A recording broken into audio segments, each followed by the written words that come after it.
Bonjour à tous et à tous, on se retrouve aujourd'hui dans une nouvelle vidéo et aujourd'hui on va faire donc mes différents pronostics pour les playoffs. On a 8 séries puisque c'est les playoffs NBA. On a Milwaukee, Détroit, Toronto, je vois pas, Milwaukee, Détroit, Toronto, Orlando, Philly, Brooklyn, Boston, Indiana. Et à l'ouest, on a GS, les Clippers,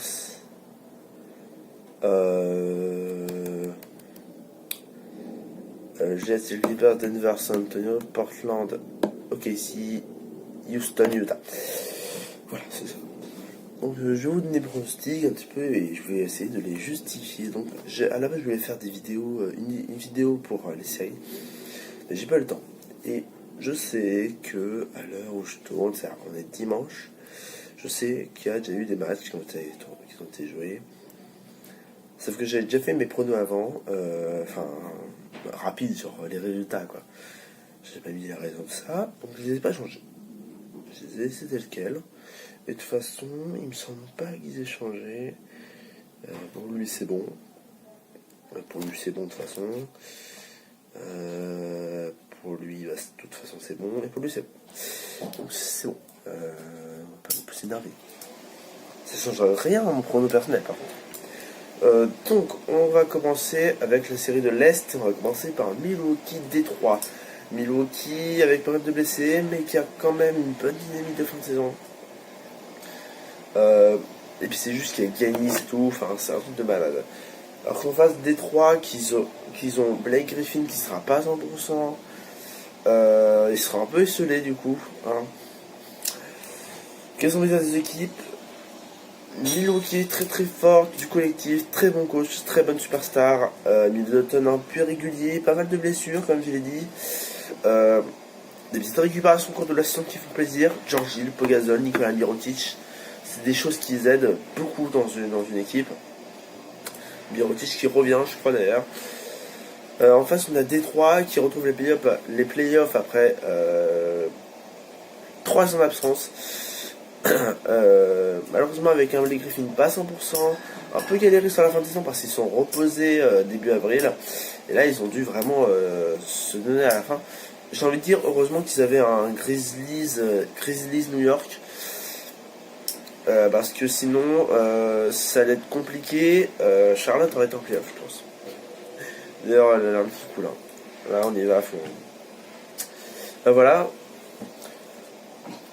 Sinon, que dire que Détroit, voilà, ils vont avoir un peu de problème et ils vont pas, bon, c'est sûr, ils vont pas réussir à passer. Parce que la bataille du coach, elle est clairement gagnée par Budenholzer. Mais même si Don Kesey peut faire des choses intéressantes, c'est juste que Budenholzer, il est dans la discussion au coach de l'année, quoi. Don Kesey dans la course au moustache de l'année. Je sais pas, je trouve un truc. Mais voilà.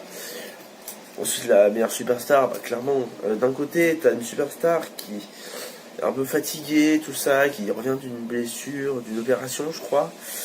Donc c'est chaud, alors que d'un côté, t'as une superstar qui est un peu blessée aussi, mais qui est en super forme. Enfin, c'est Giannis, quoi. Vraiment. Et puis si jamais, genre, on sort les superstars, d'un côté, on enlève les Griffin, d'un côté, on enlève Giannis. Bah, d'un côté, t'as Bledsoe, Middleton, Sterling Brown qui a fait une bonne fin de saison d'ailleurs. Nikola Mirotic qui revient. On a George Hill, on a Brook Lopez, on a Ilyasova. On a plein de monde. Alors, de l'autre côté, t'as Drummond, Reggie Jackson, Luke Kennard, Ton Maker, John Lewer. Et c'est tout en fait. Enfin, Zviatoslav Mikhailiuk qui est blessé. En plus, il est blessé. Yes, super. C'est Bruce Brown, les titulaires, donc non. Clairement, aucune chance qu'il gagne. Pour moi, je pense que c'est assez clair que Milwaukee va gagner. Pour moi, ce sera un 4-0, malheureusement. Ça me fait pas plaisir. Et je serai l'Epicentre. Je me battrai comme un ouf, juste pour en gagner un à la maison, parce que vraiment, la salle est très très vide. Donc, ne stress pour se dire, comme ça, les fans se disent attends, cet axe d'intérieur, on l'a pour plusieurs années. Et ils ont gagné un bâton playoff là. Ils envoient un message, les mecs, tout de suite. On est là dans le turfu. Même si Blake commence à être un peu vieux, Drummond il a 26 ans je crois. Donc ça va. Hein. Mais voilà. Pour moi, Milwaukee Détroit, ce sera un 4-0 pour Milwaukee. Au revoir Détroit, vous allez devoir attendre. Toronto et Orlando. Donc déjà Toronto, saison très spéciale puisque tu changes l'histoire. C'était parti pour une nouvelle année de Kyle Lowry et DeMar DeRozan. LeBron n'est plus là, mais non finalement. LeBron part aux Lakers. Et toi tu trades DeRozan pour DeRozan et Plottle pour avoir comment il s'appelle Leonard et Green. Et Danny Green, hein, très important. Récupération de Margaret en fin de saison, ça aussi dans le jeu de sont bien joués. Voilà, Pascal Siakam, nickel. Voilà, il y a rien à dire quoi. C'est-à-dire que les mecs, eux c'est pas si t'enlèves le superstar, si t'enlèves le 5 majeur c'est bon en fait. Puisqu'il leur reste Fred Van Vliet, Jeremy Lin, Jody Mix. De toute façon il leur reste soit Ibaka, soit Siakam, soit Marc Gasol. Donc t'as toujours un intérêt de ouf. Il te reste Jody Mix, il te reste Odi Anunoby, il te reste Norman Powell, il te reste plein de mecs, quoi, c'est ouf. La profondeur de Toronto est très très ouf. Et de l'autre côté, on a notre chère équipe du Magic, en laquelle on ne croyait pas du tout en début de saison. Je les avais mises parmi les dernières équipes de l'Est.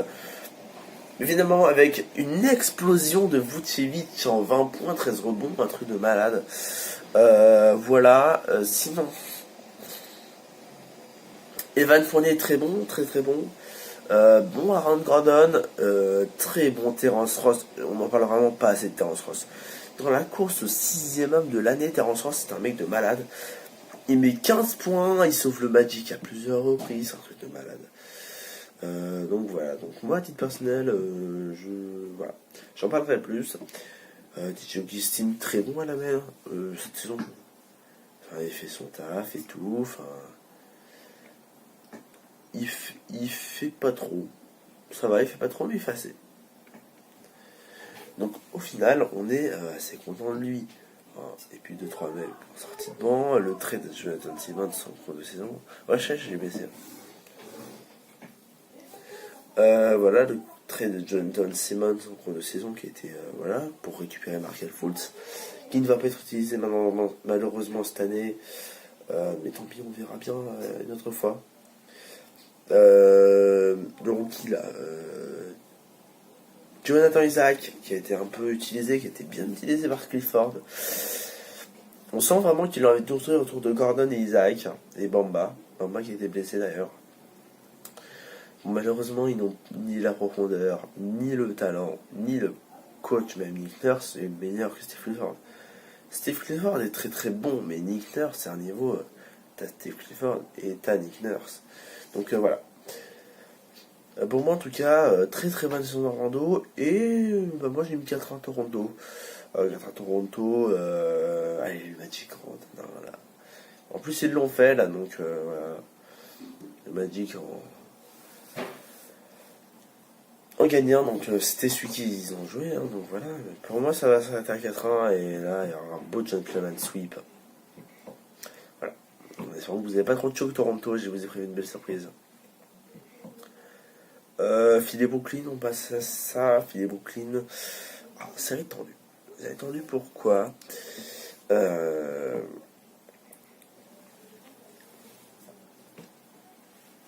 va être tendu dans le sens où, au niveau du pronostic, il y a beaucoup de gens qui disent. Il y a des gens qui disent du 4-0 pour Philly, des gens qui disent du 4-3 pour Philly. Il y a des gens qui. Bon, il n'y a pas beaucoup de gens qui voient Philly ne pas passer. Mais c'est très, tu peux avoir des 4-0 comme des 4-3. Hein. Donc c'est assez, voilà, c'est assez variable. Moi je vais mettre quelque chose. Mais Philly, saison un peu compliquée je trouve. Entre début de saison avec Covington et Saric et Bayless. Ensuite tu passes avec Butler. Ensuite en cours de saison tu récupères Tobias Harris. C'est compliqué, tu te refais un banc avec des agents libres coupés à la fin. C'est un peu le bordel. Mais au final, tu t'en sors, et puis tu t'en sors bien, finalement. Quand on voit... Troisième, ça va. Brett Brown, un peu décevant, je trouve, cette saison. Il y a des trucs l'année dernière qui s'étaient vraiment bien, que là, j'ai pas vraiment retrouvé en regardant le jeu de Philly. Voilà, et puis de l'autre côté, Brooklyn. Une des équipes les plus kiffantes cette saison, il n'y a pas d'autre mot, entre D'Angelo, entre Caris LeVert, entre Jarrett Allen, entre tous les gars là, Davis, Joe Harris, Rodion Crooks, Chapaz Napier, enfin voilà. Pareil, un peu comme Détroit, un peu compliqué sur la fin. Autant Orlando, c'était vraiment bien sur la fin, quoi. Autant Détroit et Brooklyn sur la fin, c'était un peu middle. Voilà. Bon, ça passe, hein. Mais bon. Enfin, ils ont du mal à vraiment mettre leur place, enfin tamponner leur accession au playoff. Donc voilà. Franchement, je vais mettre 4-1 pour Philly parce que, même si en soi, le coach des Nets peut être meilleur sur le papier, pour moi, Kenny Atkinson et Brett Brown, c'est des niveaux tout à fait équivalents. J'ai pas l'impression qu'il y en a un qui soit vraiment meilleur que l'autre. Les deux sont bons, mais vraiment, c'est. Excusez-moi pour cette petite aparté, j'ai eu un petit problème au niveau des téléphones. Donc je le disais au niveau des coachs, ça c'est équivalent. Mais l'effectif est bien meilleur, franchement. Rien qu'en fait Joel Embiid et Ben Simmons, c'est meilleur que Dilo et Jarrett Allen. Mais si en plus tu rajoutes Butler, Tobias, Tchecheretic et tout. Je trouve que Philly a un niveau purement de joueur, hein, bien meilleur à celui de Brooklyn. C'est pour ça que je vais mettre 4-1 pour Philly. Je pense que j'ai été assez clair sur le niveau de l'effectif, que ça se joue, hein, vraiment. Parce que là, j'avais vu le match remporté par Brooklyn. Enfin, je veux dire, il n'y avait que Butler qui était mauvais, quoi. Il n'y avait que Butler qui était bon. Enfin, les mecs arrivent à gagner alors qu'il n'y a que Butler qui est bon, quoi. Et Joel Embiid est bon dans les stats, mais enfin, il y a 8 sur 22 ou je sais pas quoi. Là, c'est un peu dégueu. Ma série préférée. Boston, Indiana. Boston, Indiana qui se sont battus pour avoir l'avantage du terrain au premier tour, tous les deux. Évidemment, c'est Boston qui l'a eu sur le finish. Je pense que Indiana n'était pas super intéressant dans la mesure où la Dipo est blessée. Et que voilà, ils ne s'attendent pas à passer le second tour, même si ça va être une surprise. Boston, c'était dur cette saison, très irrégulier. Je disais très irrégulier. Excusez-moi, c'est vraiment du n'importe quoi. Il y a plein de coupures que je dois faire. C'est terrible. Très irrégulier. Très problématique. Voilà. Vraiment, au niveau le retour des blessures, tout ça, Kyrie, les déclarations, ça, c'était pas clair. Mais bon. Voilà. Et ensuite, t'as Indiana qui était incroyable. Pareil. Sans la Dipo. Les mecs ont un très très bon début de saison, alors que la Dipo est un peu, voilà, moyen. Et puis après, ils défoncent tout, et sans la Dipo, enfin, incroyable. Au niveau du coach, Nick McMillan, j'ai trouvé meilleur cette saison que plutôt Brad Stevens. Vraiment, je l'ai trouvé meilleur. Rien que parce qu'en fait, ils sont à peu près à bilan équivalent, alors que, je veux dire, Brad Stevens, au niveau de l'effectif actuel par rapport à Indiana, il a 2 fois mieux, même 3 fois mieux que Indiana. Ah, clairement. Alors qu'ils font pareil, quoi. Donc voilà. Donc pour moi, ce sera 4-3 Indiana. Moi, je surprends beaucoup. Pourquoi? Parce que je sens que le collectif Indiana peut faire beaucoup de mal à Boston. Je sens en plus vous la sentez, vous? Fin du game 3, il y a 3-0 pour Boston. Kyrie sort, ils font on va tous les défoncer. Et il y a 4-3 pour Indiana. Non, mais plus sérieusement, je pense que Indiana peut gagner avec un énorme Miles Turner. Le collectif Indiana va faire très très mal. Darren Collison va faire une bonne série, malgré Kyrie en face. Je pense que c'est le genre de série où Gordon Hayward est un peu bloqué. Alors Ford, il va faire son taf. Et Miles Turner de l'autre côté, il va faire. Enfin, finalement. Alors Ford, c'est un peu. Enfin, Miles Turner, c'est un peu alors Ford en plus grand, plus mobile, quoi. C'est ça, Miles Turner, au final. Donc je pense qu'il peut très bien il peut faire très mal à Horford.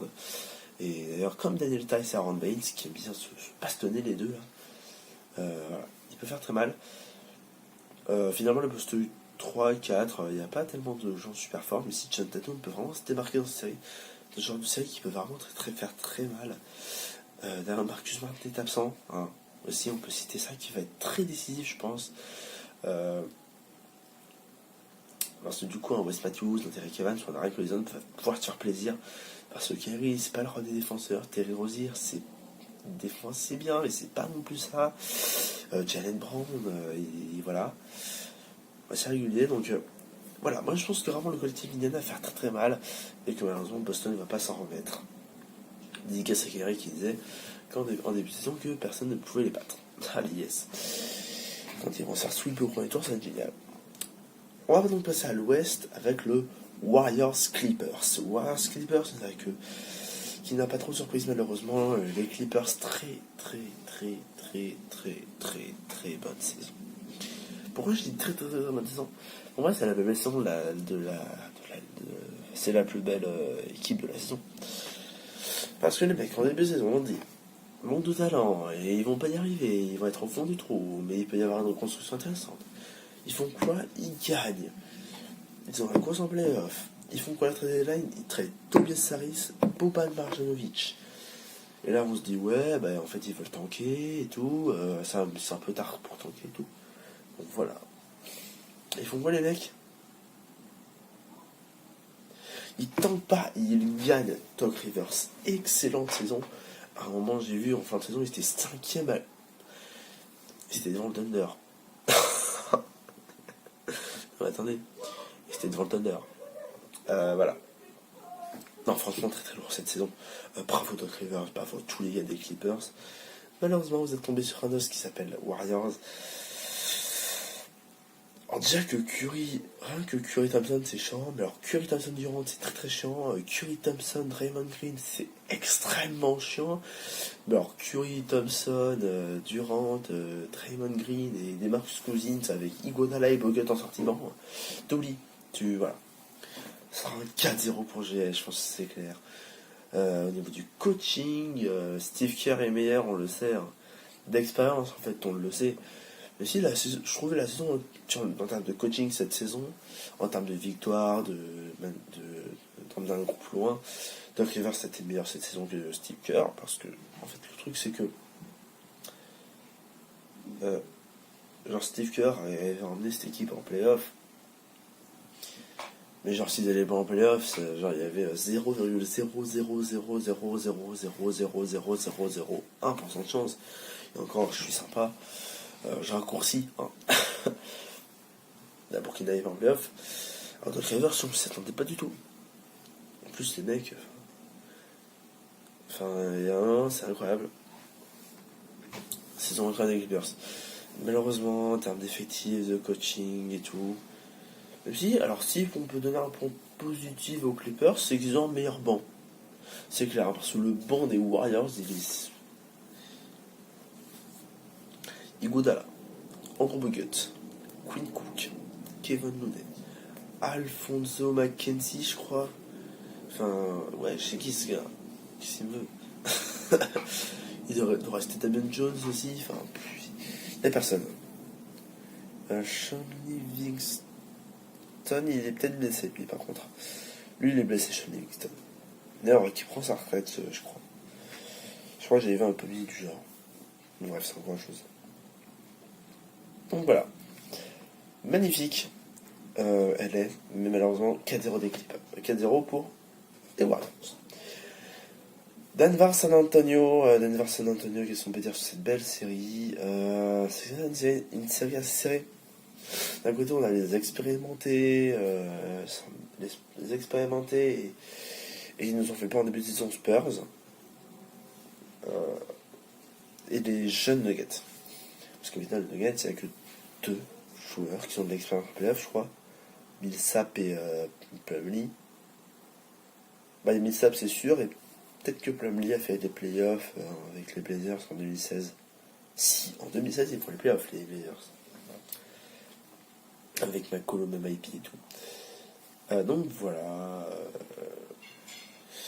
Et alors que les Spurs en face, enfin je veux dire, tout le monde a fait les playoffs, hein. Même Derrick White de l'année dernière, bon il était en bout de banc, tu vois, donc... Mais belle progression de certains joueurs, Bryn Forbes, Derrick White, Jacob Putol, pas de saison. De l'autre côté, Jokic, incroyable. Voilà. Donc ce qu'on peut dire d'un côté, c'est que tu vas avoir un Jokic injouable. Vraiment, les Spurs n'ont rien pour arrêter Jokic. Et on peut leur en vouloir parce que personne n'a quelque chose pour arrêter Jokic. Et de l'autre côté, ça va être très dur pour eux aussi d'arrêter DeRozan et la Aldridge, quoi. Avec Rudy Gay en sortie de banc, ça va être chiant, ça aussi.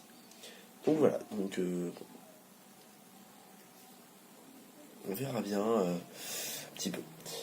En tout cas, moi je vous mets un petit 4-2, 4-2 Denver. Ça va sûrement des gens qui vont plutôt mettre les Spurs de passer. Alors moi je pense que ceux qui mettent les Spurs sont des gens qui sont à R&B depuis longtemps et qui savent que les Spurs ils passent des tours. Sauf que... Non. Non, Jokic, je vais faire tomber son terrier, Miguel Harris, ça va faire du bien et tout. Même Jamal Murray et tout, on va tout faire du taf. Là j'ai vu c'était San Antonio qui a gagné. Bon, pas de... Mais c'était un mauvais match au shoot de Denver, donc voilà. Ensuite, donc K2 Denver. Portland OKC qui... On retourne un an plus tôt, on rembobine la machine, et là on voit quoi? Portland 4-0, 4-0 par les Pels, et OKC 4-2 par Utah. Nice les gars. Malheureusement, je pense qu'on est assez d'accord pour dire que les Blazers n'ont qu'une chance. Les Blazers, Lillard, il y a Lillard, ensuite il y a McCollum qui revient tout juste de blessure, et Nurkic qui est blessé. Donc ça va être terrible. Alors que de l'autre côté, t'as OKC, Westbrook, Westbrook, Paul George, Steven Adams, Jeremy Grant, tout le monde là, tous les gars. Donc forcément, ils vont être meilleurs. Après, la vraie question, ça va surtout être combien, quoi. Personnellement, j'ai mis 4-1, parce que je pense qu'il peut y avoir un Lillard game. Un jeu match où Westbrook il est pas chaud, Paul George il a mal au tir, il a fait un 4 sur 22 ou je sais pas quoi. Steven Adams, et en fait, du coup il reste juste Steven Adams et Jeremy Grant pour tenir la baraque, et du coup c'est un peu tendu. Du coup, Damien Lillard se fait plaisir avec tous les gars, Zach Collins et tout. Donc voilà, je pense que Steven Adams va se faire plaisir cette série. Je pense que Westbrook et Damien Lillard vont se battre entre eux. Pour les gens, ça va se faire un kiff. Vous êtes pas prêts, hein? Ah, vous êtes pas prêts, non, parce que les 21 il est marrant, ça fait 2 heures ça fait 2 ans. Enfin, ça fait 2 semaines qu'il déroule les triples doubles, mais. Et pour les gens, ça va être autre chose, hein, hein. Enfin bref. Au niveau des coachs, tiens, je parlais des coachs. J'ai pas parlé des coachs pour Denver San Antonio, ça va être une bataille très serrée entre Mike Malone et Greg Popovich. Donc voilà, donc là pour le coup, tu peux pas dire qu'un coach est meilleur que l'autre.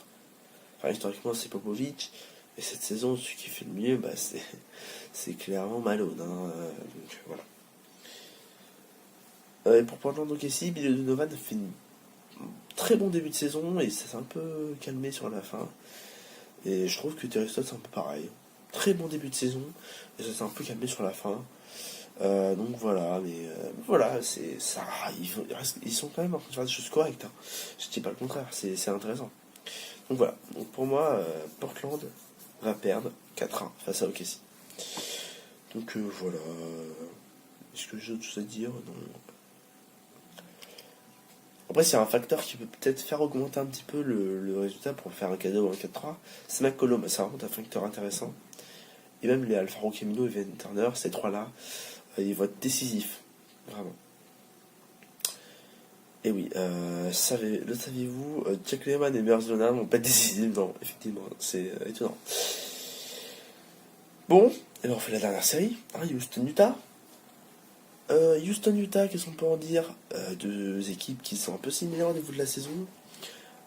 Du mal en début, mais après, un retour de joueurs, que ce soit en termes purement physiques, c'est-à-dire qu'il revient sur le terrain parce qu'il était blessé, ou alors qui fait des petites séries un peu historiques, du style les enchaînements de matchs à 50 points. Ouais, hashtag la bonne barbe. Donc voilà. Et début de saison, deuxième partie de saison très très bonne. Houston qui est troisième et Utah qui est sixième. Je crois que... qu'est-ce qu'on peut dire d'eux? On peut dire que Houston est... Je sais pas, j'ai peur en fait, juste. Donc d'un côté, on a une belle série au niveau des lignes arrières et au niveau du pivot aussi. Passe entre Mitchell Gobert et Arden Capella, ça va être lourd. Rubio va m'intéresser sur cette série pour une raison simple, c'est que Monsieur Rubio, il a fait la totale à Westbrook. Là, pour aider le Jazz, j'avoue qu'il fait la totale à Chris Paul, ça les aide bien aussi. Et puis s'il peut faire 2-3 actions de pitbull à la Pat Beverley sur James Harden, ça peut aider. Trevor Ariza va manquer sur cette série. Trevor Ariza, vous savez, parce qu'il était là l'année dernière, il a fait vraiment du bien. Bah là, je pense qu'il peut manquer. Rick Gordon va être important aussi. Au niveau du coaching, je trouve que Quinn Snyder est meilleur, mais le meilleur effectif c'est Mike D'Antoni. On va voir. Ça rend c'est intriguant parce que d'un côté, il y a une équipe avec une très bonne attaque, un coach offensif. Et de l'autre côté, tu as un mec qui a une équipe de joueurs assez défensifs, assez collectifs, qui est pas chaud pour l'individualité. Je veux dire, Donovan Mitchell est le seul à avoir des stats potables en individuel. Hein. Je veux dire, Rubio, c'est 12 points grand max. Rudy, au niveau des points, enfin, c'est pareil. Adrien Favors, c'est pas une saison ouf. Voilà. Le meilleur scoreur, c'est Rudy Gobert, quoi. Enfin, cette phrase n'a pas censé lieu. Ça n'a pas censé avoir lieu, donc voilà. Alors qu'en face, t'as Harden, meilleur scoreur de la ligue. T'as Chris Paul, très très bon. Capella, bon aussi. Voilà, donc 4-2 pour Houston, parce que quand même, Utah va faire de gros trucs, je pense. Il va y avoir des matchs où Mitchell va être chaud et Gobert va faire la totale à Harden. Ça va être compliqué d'ailleurs pour Harden. Et puis surtout, il y a un truc qui va être intéressant, c'est les longs bras de Monsieur Gobert. Pour défendre les step back, comme ça. Ça va être compliqué, hein, la vache. Ouais, c'est très compliqué de défendre James Harden. Vous savez quoi? Je parie si on tirait 40 points minimum par match. Je vous jure. Allez, on fait ça? On fait ça. Si j'ai raison, vous me donnez chacun 50 euros. Enfin, ouais, ce que j'ai à vous dire, c'est merci d'avoir regardé cette vidéo. Niveau pronostic, je vais résumer. Hein. Milwaukee Détroit 4-0 pour Milwaukee, Toronto Orlando 4-1 pour Toronto, Philadelphie Brooklyn 4-1 pour Philadelphie, Boston Indiana 4-3 pour Indiana, Golden State Los Angeles Clippers 4-0 pour GS, Denver San Antonio 4-2 pour Denver, Portland OKC 4-1 pour Portland, Houston Utah 4-2 pour Houston. Donc ça fait 2 upsets. Boston Indiana et Portland OKC. Oui, Portland OKC, si OKC gagne, c'est un upset. Hein, c'est bon, t'es un purement collectif, tu vois que c'est pas vraiment un upset puisqu'au final ils sont plus forts. Mais sinon voilà, dans ce qui est un upset. Voilà. Allez, moi je vous dis au revoir, à bientôt et merci d'avoir regardé cet épisode et bon playoff.